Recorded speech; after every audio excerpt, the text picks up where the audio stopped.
Thanks, Jane. I cannot believe Melinda put those names up there. That's an old fundraising tactic there.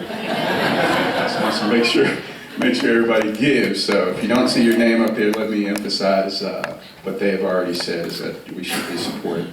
I have the pleasure this morning of introducing Jack Harris. And I'll say before we start is that we've had 2 meetings here at the Chick-fil-A Junior Achievement Discovery Center the last couple years.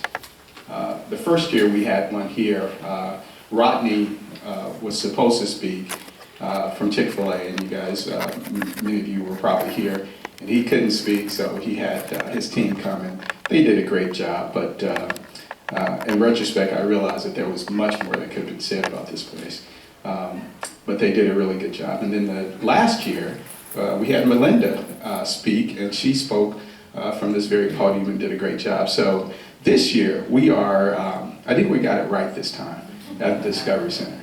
We're able to have Jack Harris, President and CEO of Junior Achievement of Georgia, in a space that he has been responsible for creating.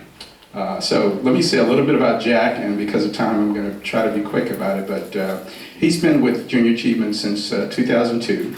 He started with International, Junior Achievement International. He was Vice President of International Operations for JA Worldwide, and ultimately came to Georgia and started in Georgia, JA of Georgia in 2005. By 2008, he had become president of the organization, and he served in progressive roles during that time with Junior Achievement of Georgia, one of which was Vice President of Development. And if we're all development officers, we know how vital it is to have your president having served in a development role. And so we are great beneficiaries of that because Jack really gets development, he understands it, he appreciates it, and he appreciates the work that we do. He's been with JA through, as president, through what is really can be defined as an expansion period. We've grown quite a bit during that time. And the thing about Jack that I think I appreciate the most is that he is really, really good at garnering public-private partnerships. He understands that many of our challenges are really challenges in the nonprofit community that we cannot do on our own, that we have to build coalitions, we have to have cooperation, and he's really, really good at that. And I'll say that doing what is most impressive or most impressive about that part is that he was able to, in the span of 24 months, really raise $24 million, if you will, to build 2 discovery centers that really serves 100% of middle school students in 5 different school districts, and that is really, really impressive for a nonprofit. And today, Junior Achievement of Georgia serves more than 175,000 students annually, and Junior Achievement of Georgia is seen really as the golden child for JA USA. And for Jack, it's really not about the numbers. If you've ever been around Jack, around the kids, you realize that he just lights up when he's around the kids. And so for Jack, it's really about the kids. He's not only a coalition builder, but it has a lot to do with the fact that he was a political science major. I think he received his degree in political economy from Princeton University. And we have this connection because he did graduate work at the Sam Nunn School of International Affairs at Georgia Tech, and if you guys know me, it's hard for me to get at any podium and not say something about Georgia Tech, so that's a good thing. You've probably read his resume. You see the impressive civic and social activities that he's had, that he's involved in. The Metro Chamber of Commerce. You see the Georgia Chamber, Emory Center for Ethics, those kinds of things. The Rotary Club, Leadership Atlanta. He's checked all the boxes, but the main thing I would say about Jack is that I think he would say his greatest accomplishment is really his wife and kids, his 4 kids. And so without further ado, let me just bring up my new boss, Jack Harris. Let's give him a round of applause.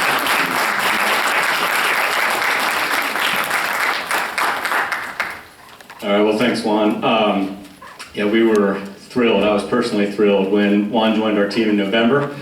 And after an extensive search, we were really excited to have him come on board. And he's still wearing a lot of his Georgia Tech yellow, but has swapped some JA green. And those two colors do not go together well unless you live in Oregon. And so, it depends on the day. But thrilled to have Juan with us. So excited to have you all back. And a quick show of hands, how many of you have actually been in this space before by the Discovery Center? Okay, great.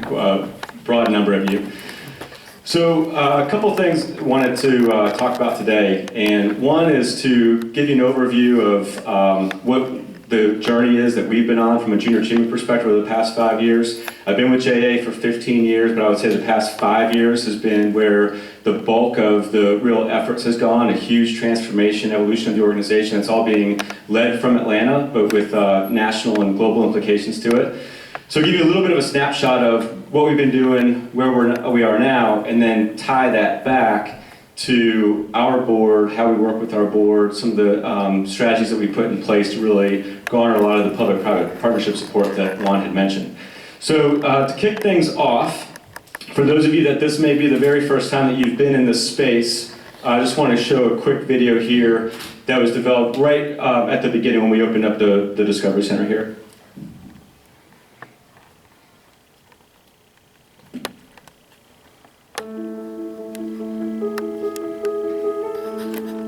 Each year, thousands of students graduate high school never knowing what professional or educational opportunities are available. Even worse, many lose focus and don't even graduate at all, never stopping to think what a financial strain this will have on their futures, or lack thereof. The Atlanta community decided to do something about this. Welcome to Junior Achievement's Chick-fil-A Foundation Discovery Center. In 7 months, this space at the Georgia World Congress Center was transformed from a few empty rooms to a simulated city of Atlanta to develop a place where our children can experience learning like never before. This place was developed to educate, but designed to inspire. But the learning does not begin here. Before stepping foot in the center, every student completes 18 in-class lessons. Then, almost every weekday, more than 200 6th through 8th grade students, that's more than 30,000 students a year, arrive here and are given the opportunity to not only dream of a bright future, but to actually experience it. In JA BizTown, students take on the role of an employee, a taxpayer, and a consumer. During the simulation, students receive unique job assignments, which include everything from a cashier to the CEO of a Fortune 500 company. By the end of their day's work, each student has experienced life as an employee, deposited a paycheck at the bank, and made purchasing decisions for themselves and their company. And across the hall at JA Finance Park, more students have the rare opportunity to experience their personal financial futures firsthand. Here, students receive a real-life situation. This provides them with a job, income, education, and even a family scenario. Based on these details, students visit the various businesses, gathering information to make financial decisions, such as managing a budget, using banking services, and even determining lifestyle and investment decisions. The learning here is authentic, immersive, and interactive, so you know the lessons are going to stick. Thanks to this 360-degree educational experience, by the time these students begin high school, they will have already encountered what it takes to generate a thriving business or manage a family household. Lessons that are crucial to keep students motivated to continue their education and develop into successful professionals. Join us in allowing all students to gain opportunities and take control of their future. Okay, so that opened up in August of 2013, and then in August of 2015, we opened up a second one of these Discovery Centers in Gwinnett County in partnership with Gwinnett County Public Schools, same footprint, same layout, and we're currently having a third one of these under development in Forsyth County that would serve most of North Georgia. Well, at the time, this was, for those of you that might know JA from the past, this was a huge step forward from what JA had been doing for years. JA was not in the business of having facilities, of doing capital campaigns, those aspects. And so it was same mission, but just delivering on the mission in a very different type of way. And I'm going to come back to what that process looked like at the time and what that board engagement looked like. But just know that this was really a step forward in a way of what I would say really like first proof of concept of how do we re-envision our mission of preparing today's students for the demands of tomorrow's economy in a way that was going to be more relevant, more authentic, more immersive, more interactive for today's students than what JA had been doing even 5, 10 years earlier, which quickly was becoming irrelevant in the way that we think about how students today learn and absorb information. So we're going to come back to this. This gives you an idea of, between our two Discovery Centers, all the corporate partners that are involved. It actually isn't the full list. These are just all the companies that have a representation of a storefront in one of our facilities. But the top line up there of those school systems has been a key trigger for us. JA, up until this point in time, was a supplementary or extracurricular type of activity. So it was optional for schools, either school by school or classroom by classroom, teacher by teacher. In order to develop this Discovery Center, one of the very first points that we made or decisions that we made strategically was that we would only do it if the school systems felt enough value in it that actually mandate it and embed it for all students.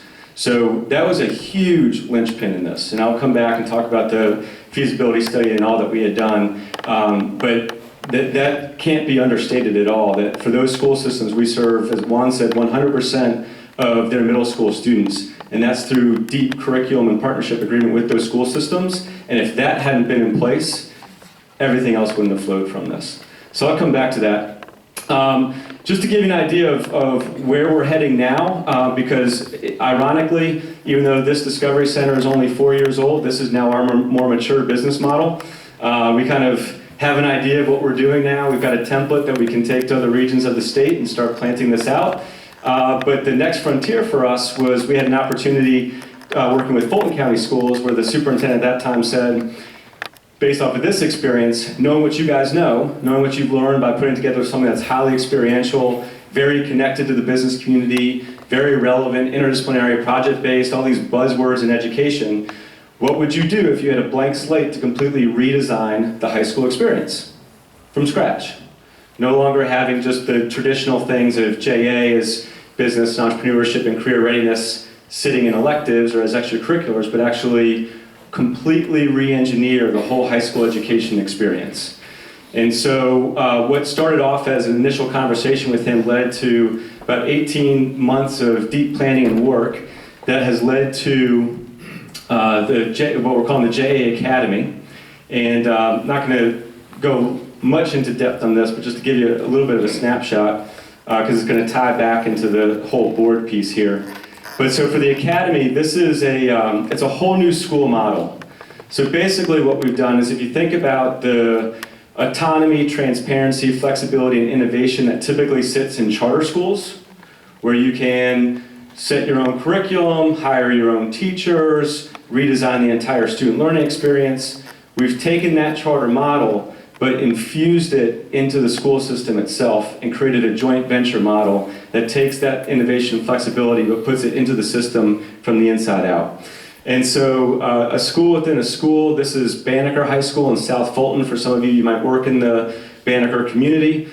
This is Fulton County's lowest performing high school by far, has been chronically underperforming for decades now. And so the idea was to come in with an incision strategy, plant a new school on that existing campus using that infrastructure and those operations, but redefine that learning experience inside. So you see we actually have a wing of Banneker High School, that's the JA Academy at Banneker High School. That grows to being 600 students.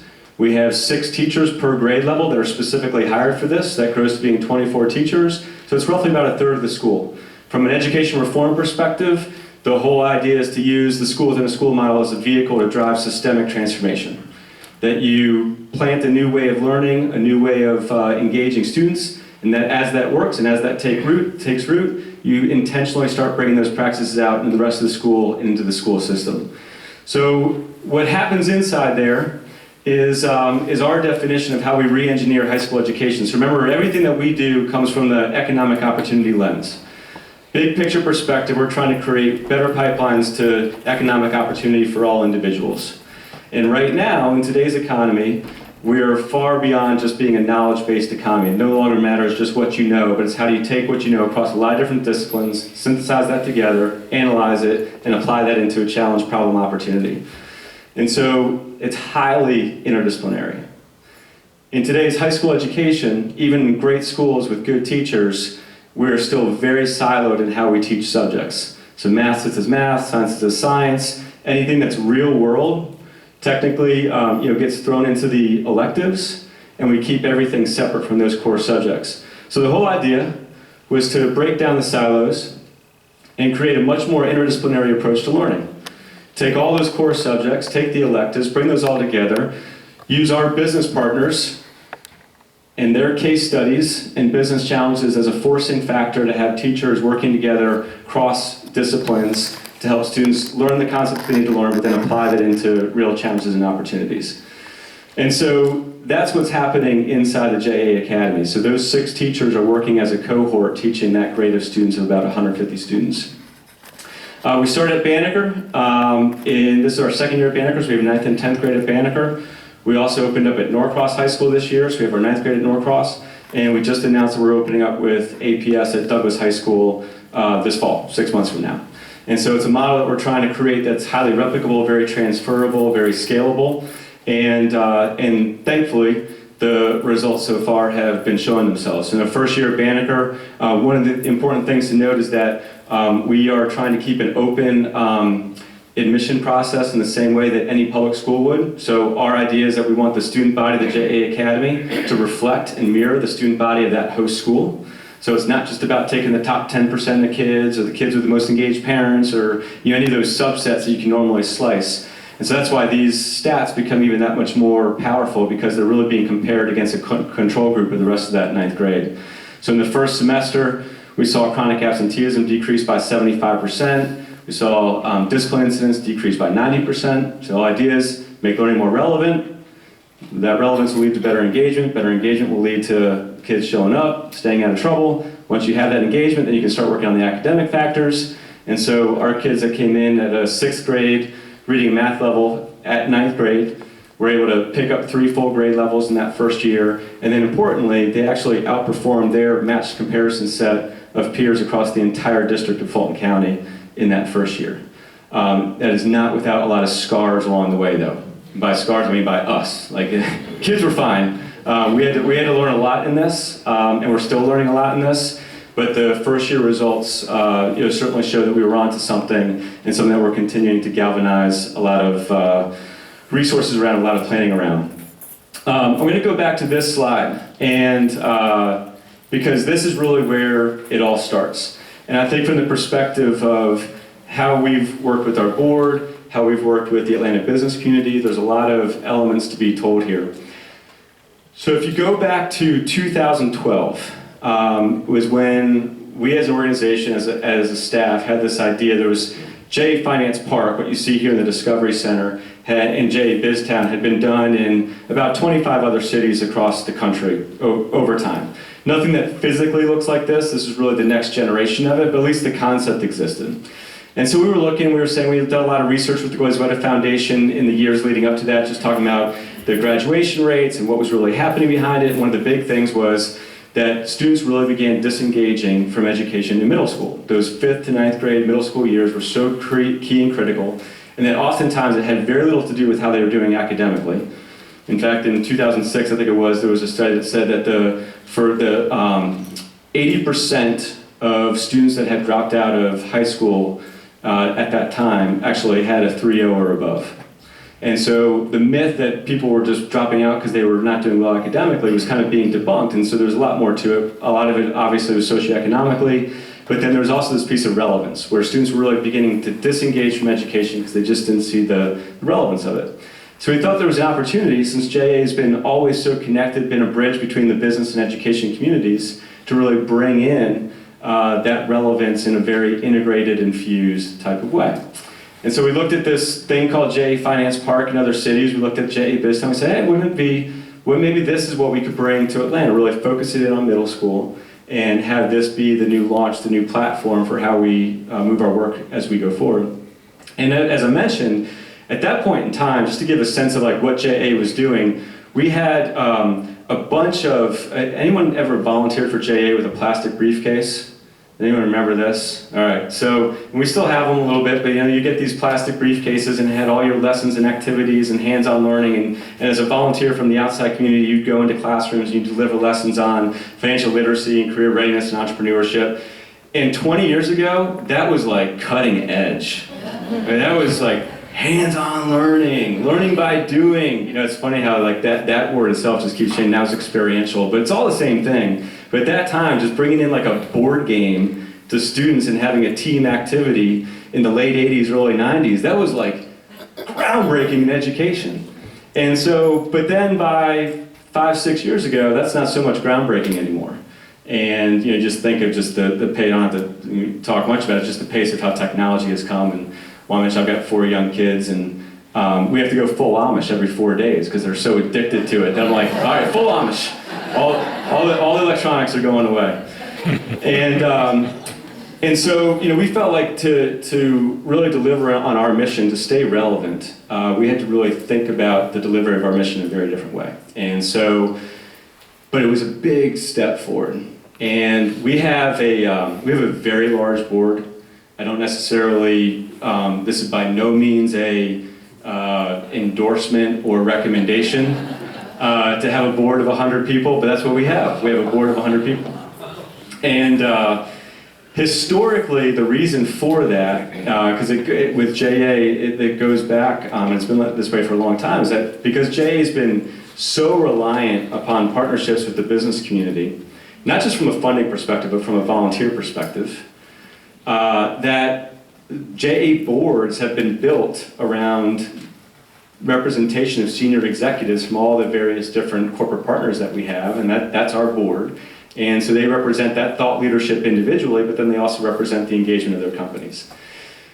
And we have an executive committee that's smaller, and an officers group that's even smaller than that, so we can govern in the right ways. But when we were first launching this project, we said this has got to be something, if we're going to do a capital campaign, if we're going to do something that's a real big leap forward from what JA is typically used to doing, we've got to be able to engage our board in a much, much different way than what we ever had previously. So previously, we did what many people in the nonprofit sphere do. We had 4 full board meetings a year. We'd throw in a cocktail reception every once in a while, get everybody juiced up. And you get some degree of, I would never say our board engagement was low. I would always say that we had solid board engagement, but we were not by any means tapping into the intellectual capital that sits on that board of 100 people. And so in January 2012, when we were first thinking about launching this project, we said, all right, we've got to figure out a way to get the board together in small groups. And so we just said, we're going to, for the month of January, we're going to do a series of strategy sessions. It's going to be basically a requirement that 100% of the board participates in at least one of our strategy sessions. We'll have 8 to 10 people from the board in each of them. We'll have 10 different dates. They can choose which one they want to do. And during that time, we would tee up this idea of what is JA Finance Park, what is JA BizTown, and then have a facilitated dialogue. And I was doing, it wasn't anything fancy. I was just asking the questions and getting input from the board. And what initiated as a process to try to just get buy-in from the board, because we knew that we would be launching a capital campaign, that was going to be really important, that everyone knew what we were launching the capital campaign around, actually became one of the, as I look back over the last 5 years, one of the most significant things that we've ever done from a board engagement perspective. Because what was fascinating is that as we engaged the board, the questions that we were asking it didn't really matter how much they knew or didn't know about JA. We were really asking them questions that were related to any sort of business, launching a new project, going into a new market, into a new initiative. What are the things that are going to be risky? What are the things that are going to be opportunistic here? And across this, so if you think of this, over 10 different sessions, we had the perspectives of 100 different people in a very intimate, informed setting.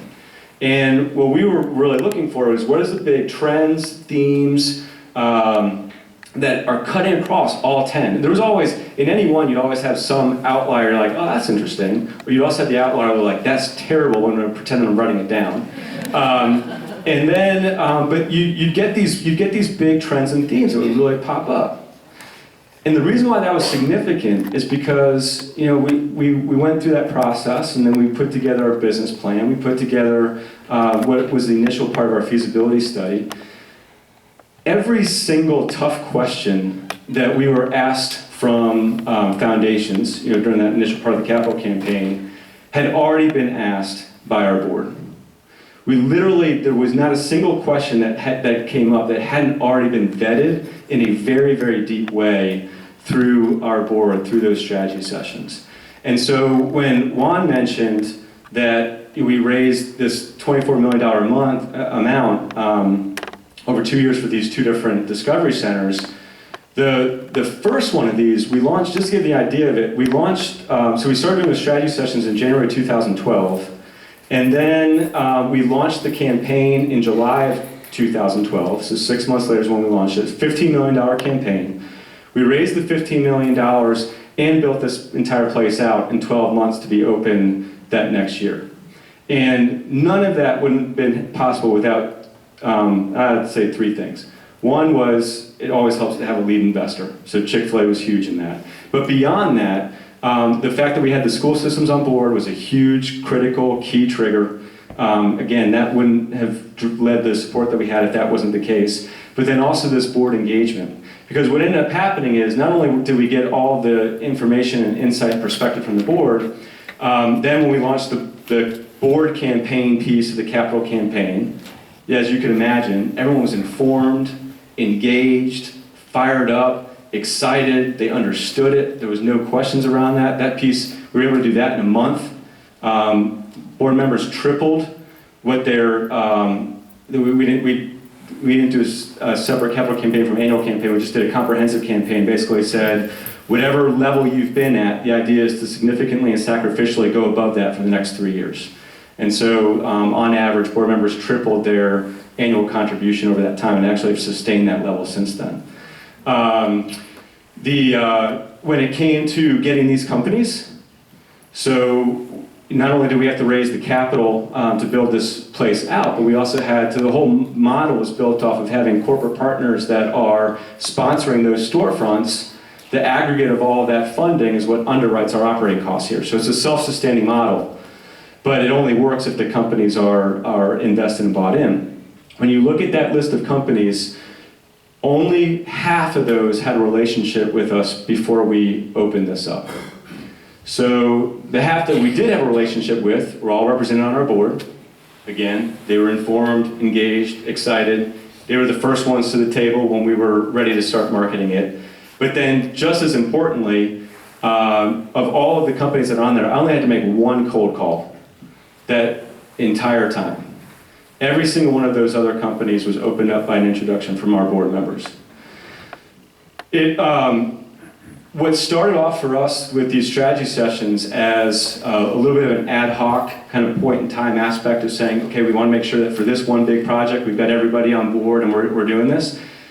Those strategy sessions worked so incredibly well that we said, well, maybe this is something we should start doing every 6 months. Maybe this is something we should, really, every 6 months, let's bring a different topic, a very timely strategic topic at that point in time. What's the challenge, opportunity, issue in front of us at that point in time? And let's have a deep dive dialogue around it, and then pick up the trends and themes, and then let's activate it on it right away. And if you look over the last 4 years, being able to do a new discovery center about every 2 years, each one of these is about $10 million all in. So one of these every 2 years, then also be able to launch a new high school model. All these various different pieces has come so much from the way that we've been able to engage the board and get that deep thought and perspective in as a part of it. We've completely done away with committees. Not necessarily something I'm endorsing, but I love it. My experience working with committees before is that, especially with a large board, is that you'll have a committee meeting, you'll have a great first conversation, Everyone's ready, they're fired up, they're ready to go.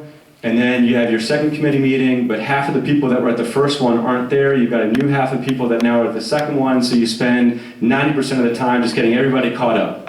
And then they're all excited and ready to go. And then before long, you get a year and 18 months down the road, you're like, have we actually even accomplished anything?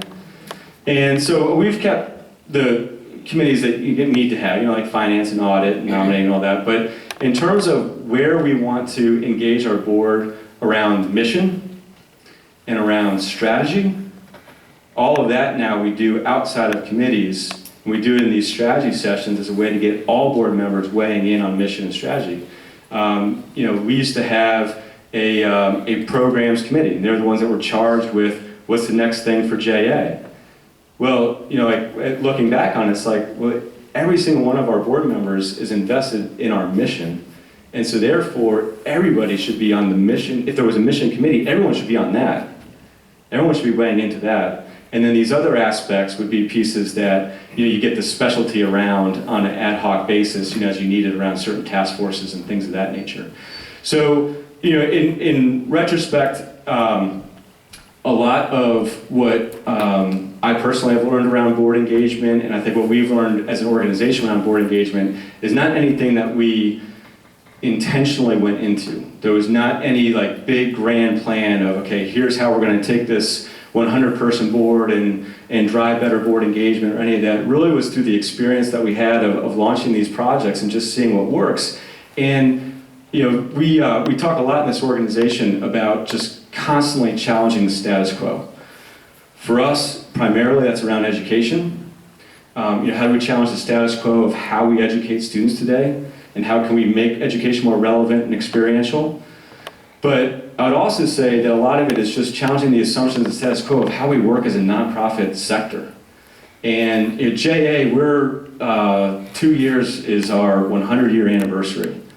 And while there are a lot of pros to being a 100-year-old organization, there are a ton of cons. We've got so many sacred cows and 40-year-old assumptions that sit in the organization of how we operate, how we go to market, how we brand ourselves, how we do different things. And it's so easy just to get in this rhythm because it's been working. It's been fine. But I think what you all know, because you're on the front lines of it, is we're in a very different set of circumstances now. And I was talking to my son on the way to school today. He goes, "What do you do, Dad? Every day, what is it that you do?" And I was like, okay. And I've tried different things on him before, and none of them have seemed to work. So this isn't the first time he's asked me this question. So clearly whatever answers I've given him in the past have not worked. He's like, I still don't get it.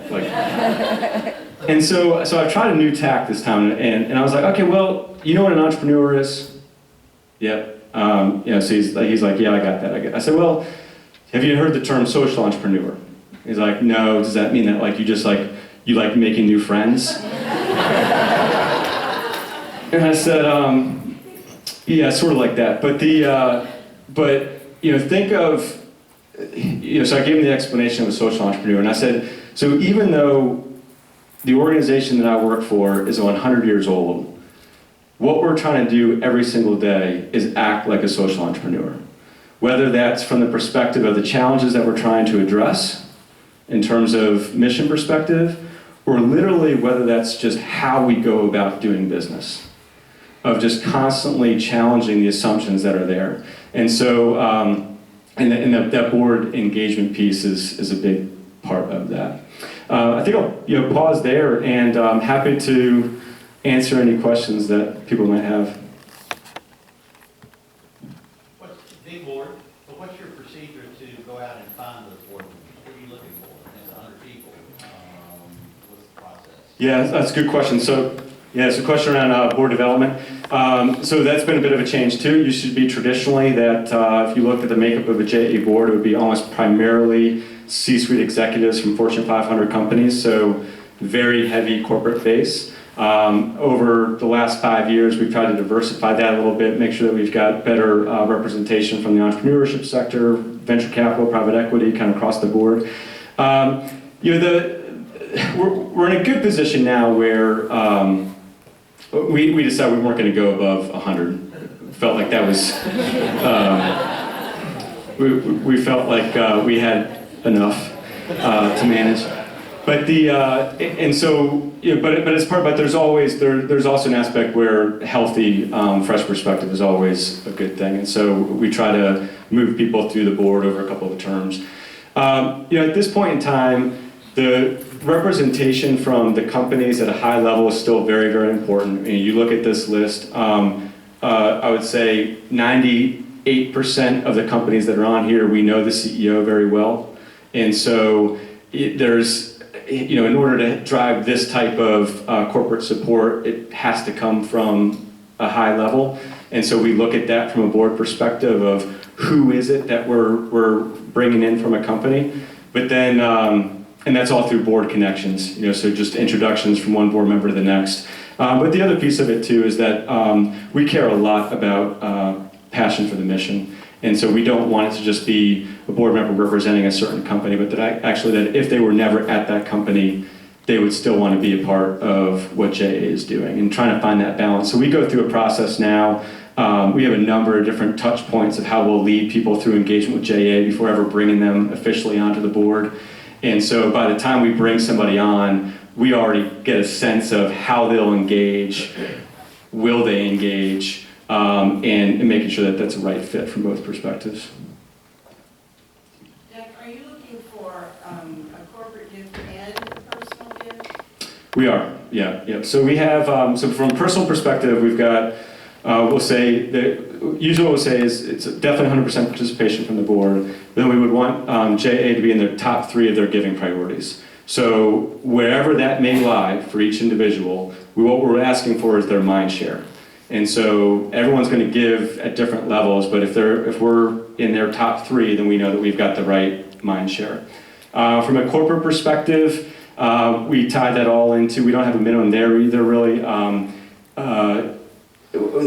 We used to, but then as we started doing some of these things, we actually found that having a minimum almost gave people something to shoot down towards versus something to aspire to. Just to give you an idea about the corporate stuff, in 2012 when we were first launching this, so JA has always been heavily weighted towards corporate support from individual support. I think if you looked at like our total budget in 2012, probably like 80% corporate, 20% individual and foundation on some level of that. So we've always had high corporate support.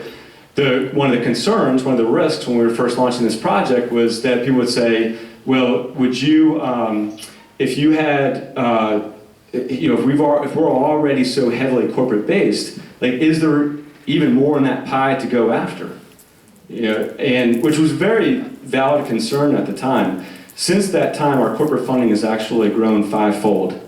And what I've realized in it is if it's compelling enough, that certainly will drive support.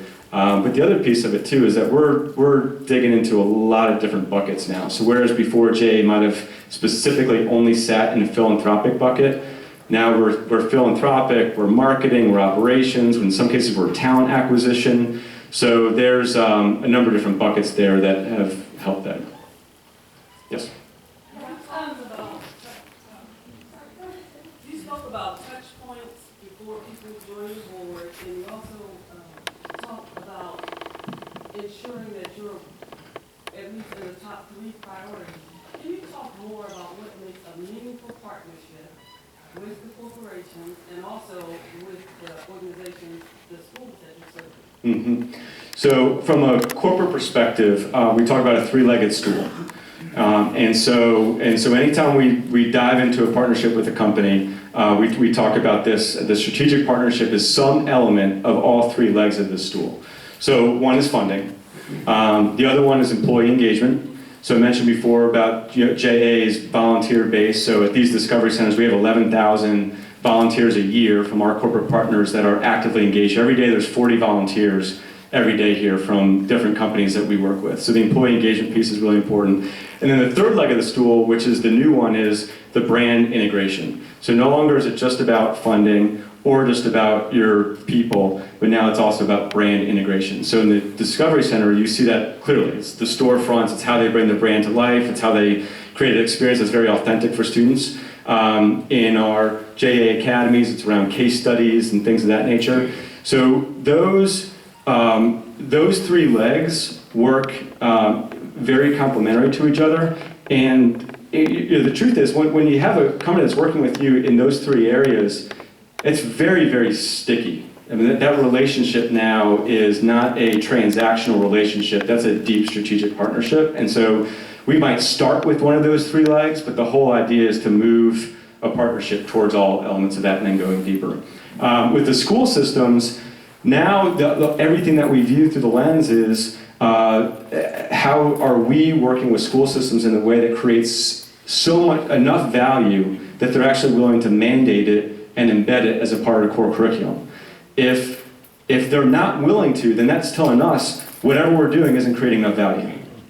And so that's what we use as our market litmus test to say, okay, we've got to keep doing this, until we find something that creates enough value that they'll do that.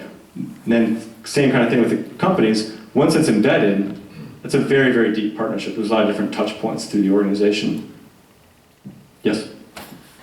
When I picture a room with 100 C-suite personalities and one problem to solve, it's a little chaotic. So can you talk a little bit about the structure for how you bring that in? Yeah, sure. There's never any ego. Yeah. So at each one of those strategy sessions, we'll have, I shoot for no more than 10 people and no less than 5. So there's kind of this sweet spot between 5 and 10 people to make sure that you've got enough to actually drive conversation and not too many that people don't have a chance to weigh in. Each session is 90 minutes long. The first 20 minutes are spent outside of introductions in a kind of a tee-up of here is the issue, challenge, opportunity. We'll send some pre-read information ahead of time. So again, it's all point in time. It does not matter. We can do a strategy session with 5 brand new board members and have just as great of a dialogue as a session with 5 that have been on the board for 15 years. So it's all about point in time, giving them some information to react to. We'll tee it up, we'll make sure that they understand the big, high-level business elements to do, and then we'll have a series of questions just kind of ready to go. And then so for the next hour, we'll be in that dialogue, and we're capturing it. What I will say, though, because we've learned this through trial and error, big blank space ideas and conversations tend to not work. And based on the nods, y'all have had that same experience. It's always good intent. I mean, it really is. And we've got an unbelievable board, but yet you have to remember, where people are coming from. So they're stepping out of whatever their day-to-day is, stepping into 90 minutes with JA, and then they're stepping right back out again. And so blank space, they might feel really engaged around it. It might not necessarily actually drive insights into our organization in the way that's actually helpful. So the more and more that we can give them something to react to, the better. And the more specific, the better in terms of that. Sometimes I used to worry that if we gave them too narrow of a topic, would we actually be able to fill up conversation over 90 minutes? And that has not been an issue. So aside from asking for their ideas in these strategy sessions, what do you do to the large board, a very busy board, to show them impact and steward them? What kind of things do you all do? Yeah, so a lot of personal one-on-one relationships. So I still try to meet with every one of those 100 board members once a year, just one-on-one. A lot of them are tied in with different partnerships. There's other multifaceted aspects of how they're engaged with JA. Impact and results are really critically important. I should say this, that so our board rhythm now is instead of those 4 full board meetings a year, we just do 2. So we do 2 full board meetings a year, and then we do 2 series of these strategy sessions. So every quarter we have something, and it goes from strategy session to full board, strategy session to full board. And there's a really nice rhythm to that, because what we're able to do then is that at the full board meetings, we'll kick off whatever the topic is going to be for that next set of strategy sessions, as well as kind of summarize what are the big trends and themes that we heard from the last set of strategy sessions. That's where we can get into, so here's the impact, here's how we're moving things, here's the next set, and really keep things moving at a pretty fast pace. So I wanted to ask a little bit about risk. At a smaller or a mid-sized nonprofit, we get punished for taking risks often. I think especially when we rely more on philanthropy rather than on whether it's corporate engagement or some kind of strategic partnership. So I wonder if we could just talk a little bit about how we've been able to get funding for these really big idea, innovative kind of creative conversations, and how you've been able to kind of assuage people's aversion to feeling like that's not what our money goes to, because we want to make sure it has that impact on whatever. Yeah, that's a great question. And easiest way I could sum that up is through proofs of concept. And so the work that we're doing right now with the JA Academy is a joint venturing with school systems and creating a whole new high schools and all of that. Like 5 years ago, if I had gone to the philanthropic community with that idea, I would have been laughed out the door. It was so far beyond what JA had done. Even at the time that we were launching the Discovery Centers, there was a lot of people that just had a really tough time getting their arms around what it was that we were doing, like what would this look like and all that kind of stuff. So I feel like with everything, it's building trust, it's building credibility, it's one proof of concept that leads to the next. That's why we talk about it as a journey. There is no endpoint for us.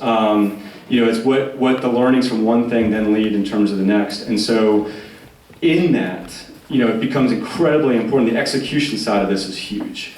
And so I talked a lot about how we build this strategy, but the flip side of this is if we weren't executing on that strategy, then everything would fall out from under us. And so we paid attention to both sides of those equally. And then in that way is how we've been able to garner more and more support. People have grown with us after we've been able to demonstrate, okay, we said we were going to do this, we delivered, now here's how we're building on that and be able to work that. Yes? I have a multi-part question. Do you have term limits for your board? And if so, what are they? And also, the strategy sessions, you said you require 100% participation. How successful have you been at getting 100% participation? Yep, good question. So on the term limits, we don't. We've got 3-year terms. We don't have term limits. That conversation comes up about every 2 years as to whether or not we should. The reason that we haven't is because the CEOs on our board will say, if you've got my engagement already, if you roll me off because of a term limit, there is no one higher than me in the company that it can go to.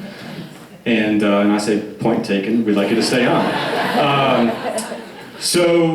But what that does mean is that it does put a little bit more onus on me in a lot of ways to make sure that we're keeping the board fresh and moving through, and sometimes having tough conversations with people after 2 or 3 terms to say, hey, we'd love to be able to move into board alumni and things of that nature. But we found a good rhythm to that. On the strategy sessions, so that first time when we did in January 2012, that we actually did have 100% participation that time. Since then, I think we average around 90%. So there's always a subset of board members that, even if we have 10 different options, aren't able to make those 10. But then also that feeds in, like if somebody has missed a couple of rounds of those, and we've got all those date options, that clearly is a sign of disengagement. That just opens up a conversation to roll off. How are you, and I'm looking at this board up here and I'm thinking, all right, like I picture, the next major economic adjustment that happens, like I see a bunch of these go like think, think, think, think, think, and go red, and like, You're trying to freak me out. Yeah,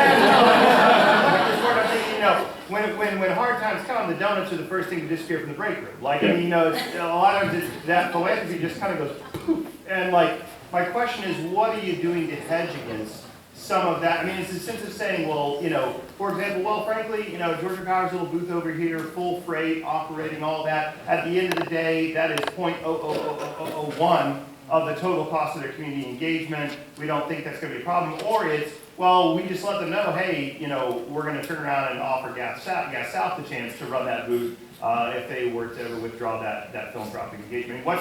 How do you hedge against larger macroeconomic factors? Yeah, great question. So on the On the proactive side, it's about that multifaceted, multi-legged partnership with companies. So the fact that we're engaged with companies across so many different areas of their company in so many different ways hedges that risk from the beginning as a proactive strategy. As a defensive strategy, it's diversification.